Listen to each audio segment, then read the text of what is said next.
Welcome, everybody, to a special Willadelphia Show Eagles recap episode. The Eagles' first playoff matchup is officially set as they will take on the San Francisco 49ers in the wild card round after Nick Sirianni's decision to sit his starters in Week 18.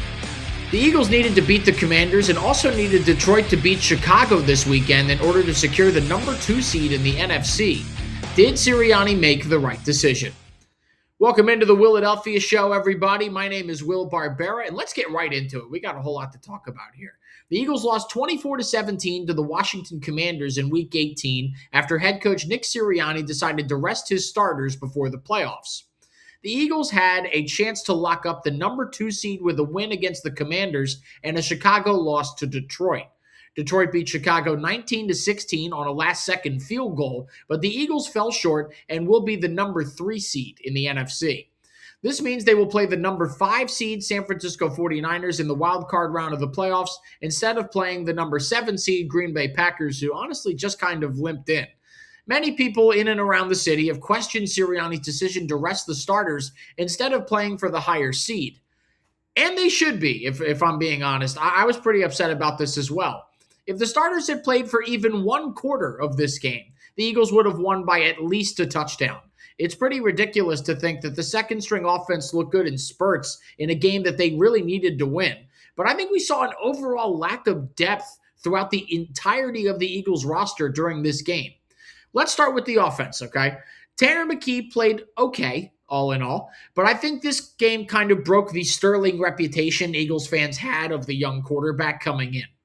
All we had ever seen McKee do was sling it in his other 2 games last season against the Cowboys and Giants, and then he played extremely well in a limited role against the Bengals this preseason. But he was less than stellar against an old and depleted Commanders defense in Week 18. He finished the game 21 of 40 with 227 passing yards, a touchdown, and an interception. His interception was a clear miscommunication between him and Jahan Dotson. As you can see here, he thought the safety was going to follow Kylan Granson to the corner of the end zone instead of reading his eyes and going to help the corner here with Dotson.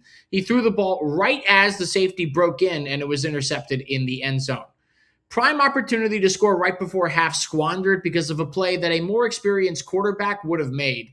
It's just unfortunate to see.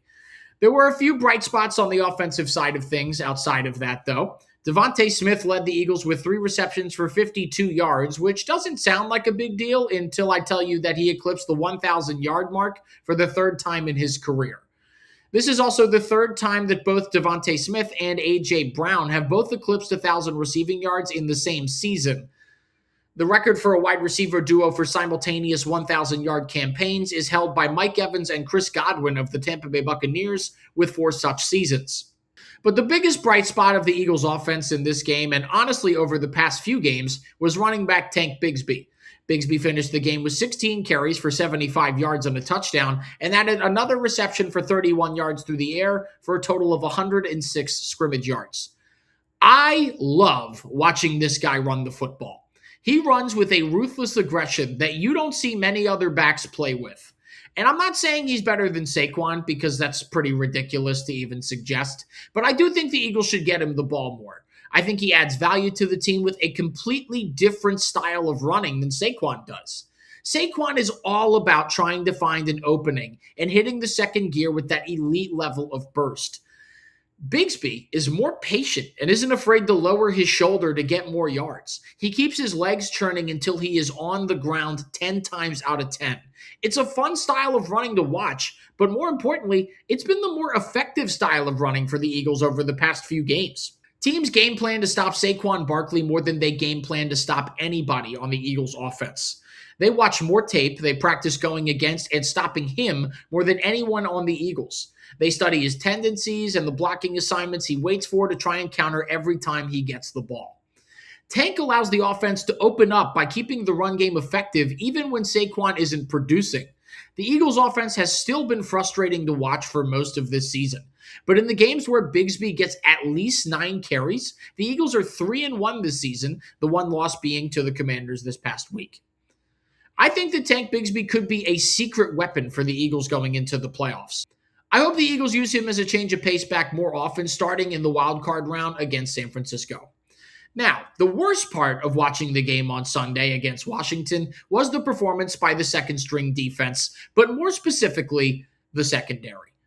Jacorian Bennett and Keely Ringo might actually be the two worst cornerbacks I've ever seen wear Eagles green. I've seen some horrible corners suit up for the Eagles. Bradley Fletcher, Nnamdi Asomugha, Byron Maxwell, Nolan Carroll, you name it, I've seen them get burnt for a touchdown on my favorite team. I don't think any of them played as bad as Ringo and Bennett did on Sunday.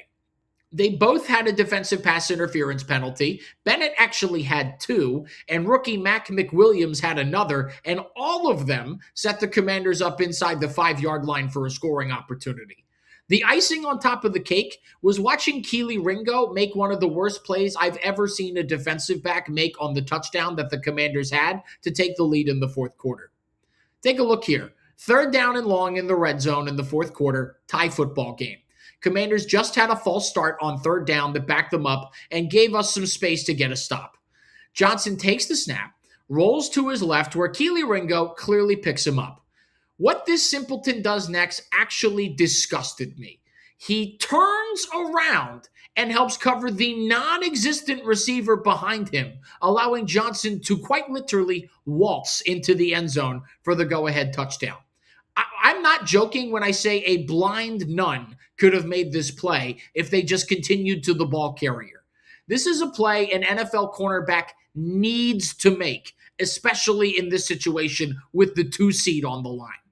Unacceptable, and I truly hope that this is the last season we are subjected to watching Keely Ringo play in Kelly or Midnight Green. I haven't even gotten to the safeties yet. I remember when the Eagles drafted Sidney Brown out of Illinois. I thought the Eagles had gotten the steal of the draft. A hard-hitting safety with a GPS for the football drafted in the 3rd round. Dude, sign me up. We're now 3 years into the Sidney Brown experience, and he hasn't convinced me that he's worthy of being a primary gunner on special teams. Every time he's gotten an opportunity to get starting snaps at safety, all he has proven to me is that we reached by taking him in the 3rd round. I do think he has a lot to offer the UFL or maybe even the CFL. But unless you need a penalty on a kickoff or a backup for a fight on the field, he is completely useless. Brandon Johnson, who made his NFL debut after being called up from the practice squad for this game, started at the other safety spot.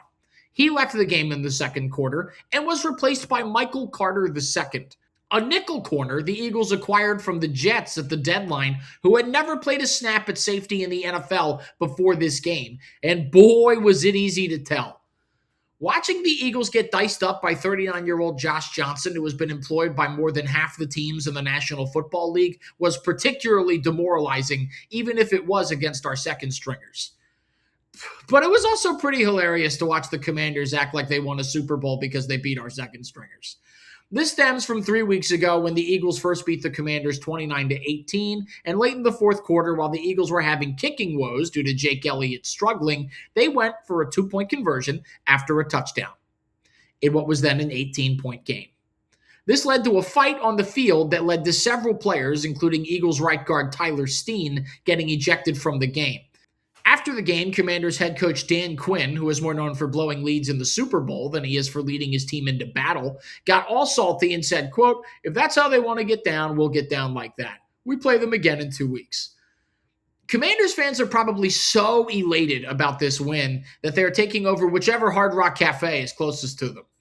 They're a championship franchise with more success than the Eagles could ever dream of, according to their fans, yet they celebrate wins over second-string players like it's nobody's business. They did the same thing last season when they beat Kenny Pickett by 3 points at the end of the year. For a fan base that loves to talk about how they have more championships than the Eagles, they sure do get excited for regular season wins against backup quarterbacks. I wonder what it's like to be that hypocritical and have no shame. Anybody else out there want to chime in? Now that we're done talking about poverty franchises, let's look ahead to this week against San Francisco in the playoffs. This is an interesting matchup for the Birds, not going to lie. Out of the three teams we could have been matched up with in the first round, Green Bay, San Francisco, and the Los Angeles Rams, I least wanted to play the Rams and most wanted to play the Packers, so this is kind of a nice middle ground between the two. San Francisco finished the season 12-5, but only 3 of those wins were against teams that finished with a record above 500. Seattle in Week 1, the Los Angeles Rams in Week 5, and Chicago in Week 17. The driving force behind their offense has been Christian McCaffrey, who leads the team in both rushing yards with 1,202 and receiving yards with 924, and had 17 total touchdowns to boot this season. He is second in the NFL in yards from scrimmage behind only Atlanta Falcons running back Bijan Robinson this season.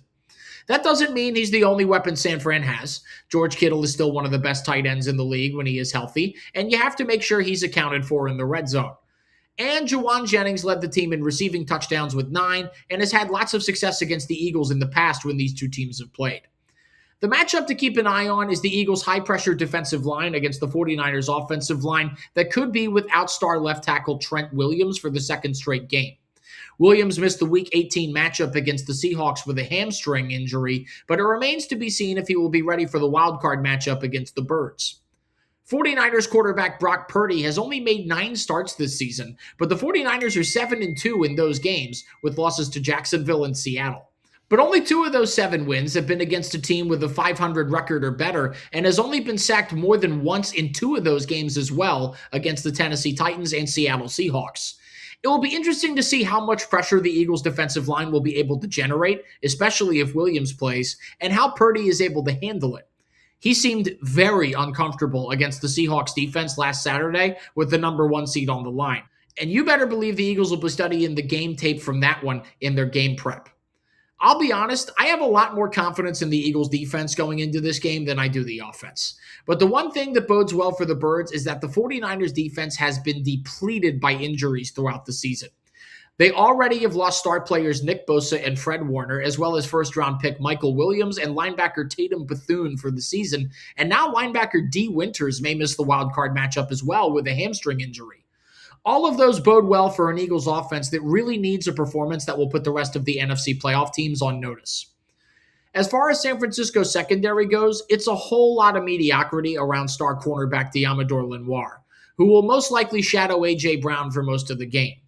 This should open things up for the likes of Devontae Smith and Dallas Goedert in the Eagles' passing game. The 49ers give up an average of 107 rushing yards per game, but gave up a season-high 180 in their Week 18 matchup against the Seahawks. The Birds will need to get Saquon and Tank going in order to open up the passing game effectively. Another way they could do that is by doing something that we haven't seen a whole lot of this season: design quarterback runs. Jalen Hurts has only had 9 or more rushing attempts 5 times this season, and the Eagles are 5-0 in those games. The Eagles' offense is averaging a little over 21 points per game this season. The Eagles' offense is averaging just under 25 points per game when Hurts has at least 9 rushing attempts. There has been a lot of talk online about how Jalen has been holding back from running the football more often and that it is hurting the Eagles' offense.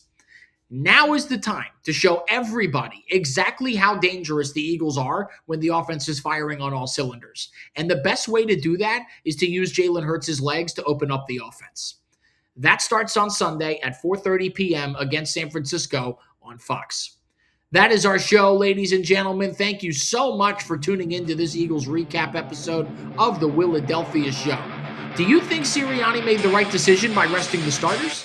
How do you feel about the Eagles' chances against San Francisco? And will Jalen Hurts using his legs be enough to get the offense going in the playoffs? Let me know your answers to all of those questions and more down in the comments. Don't forget to like and subscribe to Willadelphia Sports. We'll see you next week after the wild card round. Go Birds and Kabooyah!